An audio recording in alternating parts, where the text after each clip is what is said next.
I never thought it would happen. I never thought my husband Anthony would catch me with his brother. And I never thought he would use every secret moment, every hidden kiss, every betrayal, as a weapon against me. But now, he has all the evidence, and he is determined to destroy me with it.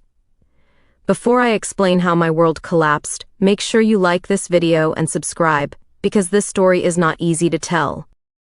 Anthony and I had been married for 6 years. To everyone around us, our marriage looked solid.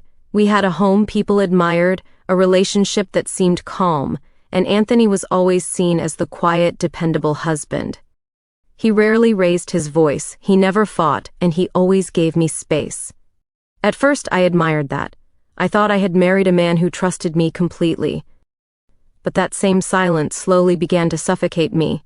He didn't show passion, he didn't argue, he didn't even get jealous. He was always composed, always controlled, almost as if nothing could touch him. And then came Julian, Anthony's younger brother. Julian was the opposite of Anthony. He was wild, magnetic, a man who carried energy everywhere he went. He teased, he flirted, and he had a way of making me laugh in moments when Anthony's silence felt unbearable.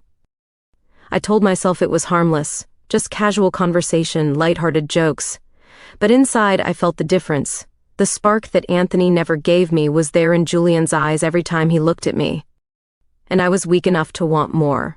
The first time something happened was after a family dinner. Anthony had excused himself early, saying he was tired. Julian lingered behind to help me clean up. Our hands brushed, our eyes met, and for a moment too long we stood there in silence. He leaned in, close enough for me to feel his breath. I should have pulled away, but I didn't. That was the beginning.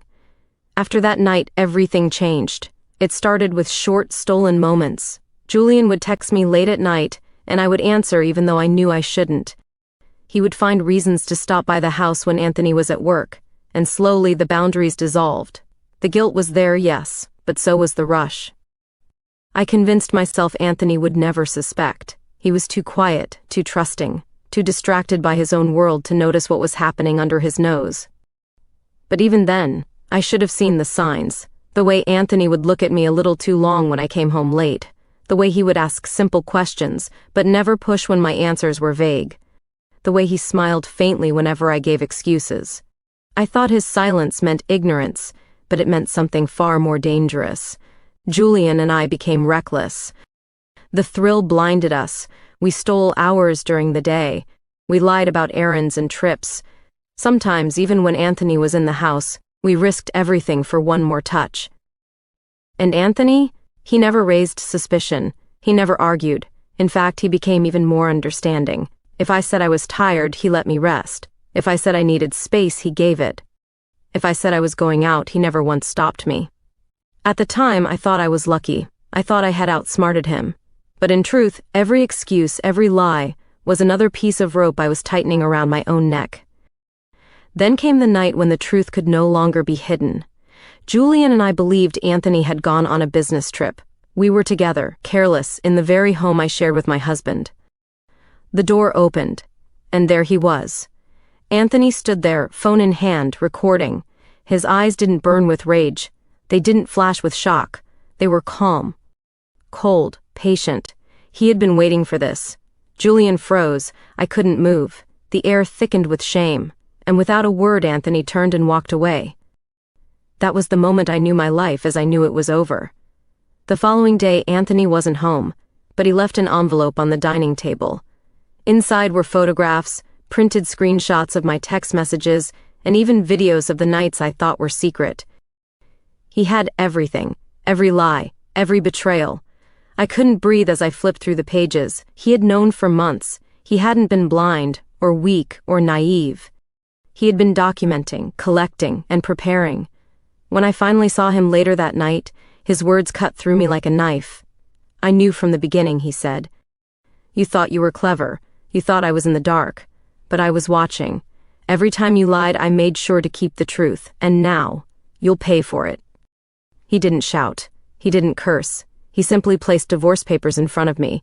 He wanted everything. The house, the cars, the business account, the savings.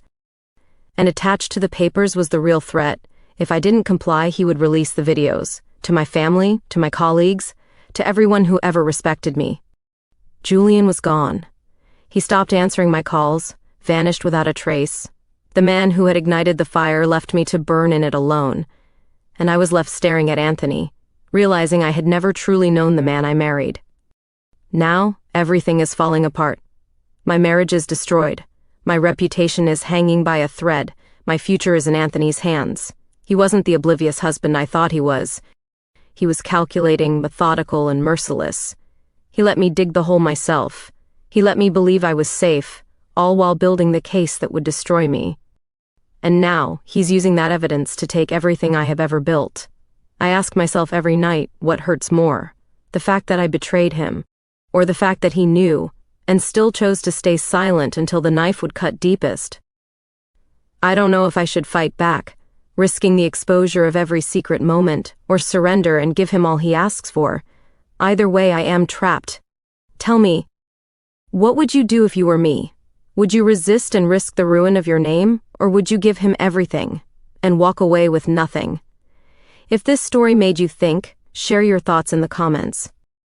And don't forget to subscribe, because more secrets like this are waiting to be told.